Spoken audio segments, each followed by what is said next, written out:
G'day guys, welcome back to the channel. If you're new to the channel, thanks for having a bit of a look. As usual, thanks for those who are subscribers, who have newly subscribed, who are thinking about subscribing, hitting the buttons and whatnot. Thumbs up, really appreciate it, helps the channel grow.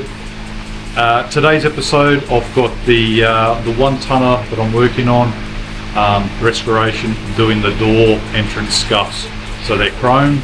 The chrome, it's got rust occurring. There's nowhere locally I can re-chrome them. So I'm trying to get things prepared so when I'm ready to put them back in, replace them brand new or refurbish what I have. So that's what I'm going to do now. I'll show you the process that I've done and show you the end process, the final one. So this is not how you have to do it. I'm not professional. This is just how I've done it, what I can afford to do. Because rebuilding a car is very expensive. 15 years in the making, basically. All right, so let's go have a look at that. So here they are here. They're in really good shape. Really good shape. Just the rust has come in. So this has been, once again, this has been stored in a shed here for 10 years. Don't have the original off the vehicle, but you can see rust blistering through here. It's all pitted. It's gone down that far. It's all pitted, and there's nowhere in my area you can get things re-chromed. So I'm going to clean up as best I can and repaint it. I've got to bring it back. I've got to do something. I'm not going to spend a fortune on 2 more at this stage. So let's see what I can do after I've given it all a good clean up. So inside, lots of rust. Hope that's coming up in the light. So yeah, there's good rust all through it. That's got to be taken care of, as you can see.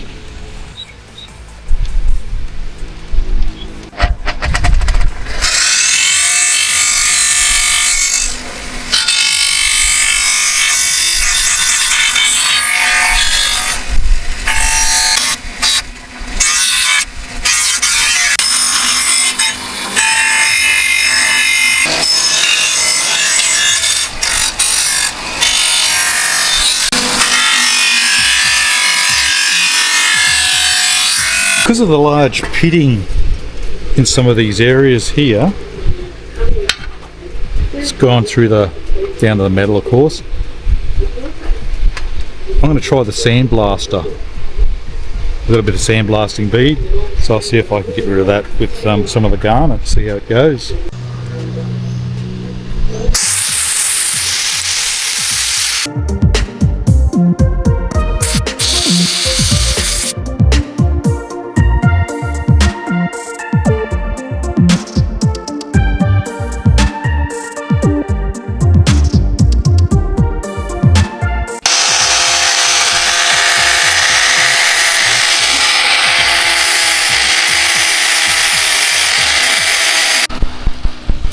So I've hit it now with some rust kill. For those who don't know, you might be able to see a tinge of copper. Not too sure. You can see the copper in here. So that's how they do chrome plating. They actually got to do it in copper first, and then the chrome nickel, apparently. Correct me if I'm wrong. Then it sticks to the copper plating. So I'll leave that overnight to kill any of that rust, hopefully, clean it up, and then I can hit it with some etch primer.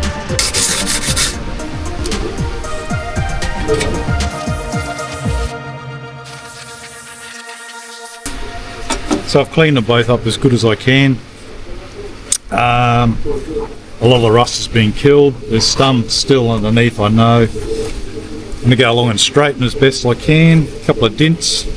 Make sure these aren't sticking up too high. Make sure it's fairly straight.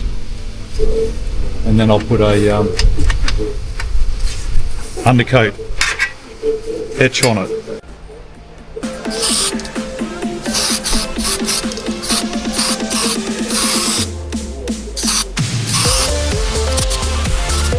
And just a little bit of body filler in any gouges or rust pits.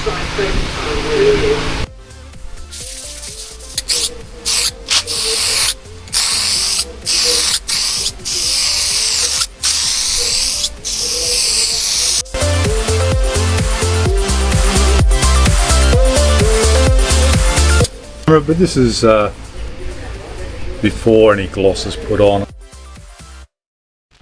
Overcast. It's not perfect. The paint, I'm really happy with the paint, but still a few ripples where scars and rust pits where I couldn't spend days and days doing it. Anyway, I want to do something special, so because the chrome was so bad, this is the best I can get it with. You know, I did spend some hours on this, but it's not perfect, but it's better. And I just wanted to do something to honour Holden. If anyone knows, but the man Holden is James, I think it was Alexander, I was looking last night again, Holden. And when he first started, he was actually making cars. So he had like a chassis, and he was putting Holden, Chev and Ford bodies, correct me if I'm wrong, onto those chassis and building cars from there. And then it was in 1948,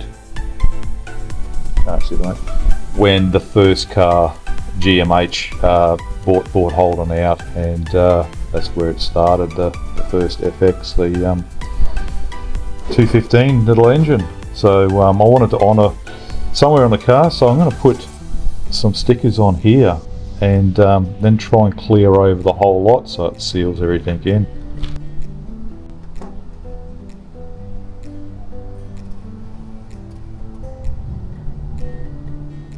Hopefully that's straight.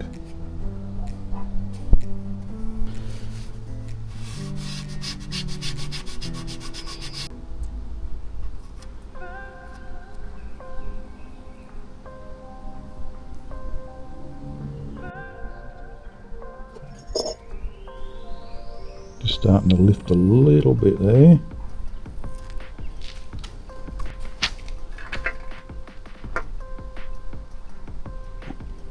I got inside because it's raining outside, it's blowing specks of water everywhere, and I need a little bit more heat, so I've got the light on it.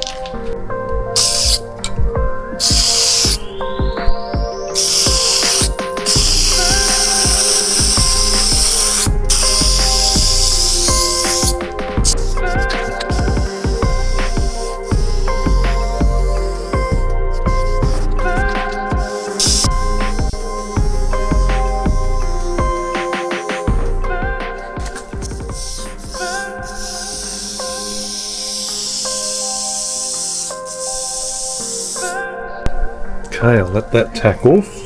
Hopefully it's stir any dust. Okay, apologise for the noise of the fan, it is a bit warm in here. So here's the end result. And Holden finished, or GMH finished in 2017, building the last Commodore. I don't include anything after 2017, wasn't a Holden in my book, and a lot of other Aussies. So this one is for the left side where I am. So just a bit of a test fit.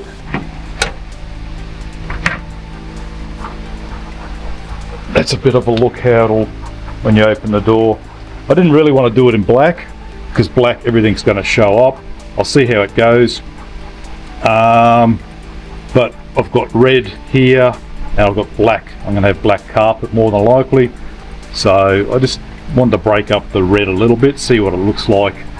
Let me know in the comments if it's looks alright, or it's my own decision, I know. And out in the sunlight. So, bit of a background with the blue. It's not perfect, there are some dents and scratches, but I should sustain the rust for quite some time. Alright guys, I'm going to leave it there. As you can see in the background, got other things I've painted and prepped, air vents, still doing the wiring loom inside, made progress, videos soon on that. The top dash fascia, getting that ready for instruments. So we're going to wrap it up there guys. If you like the episode, want to see more, yep, press that subscribe button or smash it, whatever you want to do. There's a notification bell if you want to be notified when new videos are dropped. Generally I drop them on a Monday. That's generally what happens. Alright, thanks for watching guys.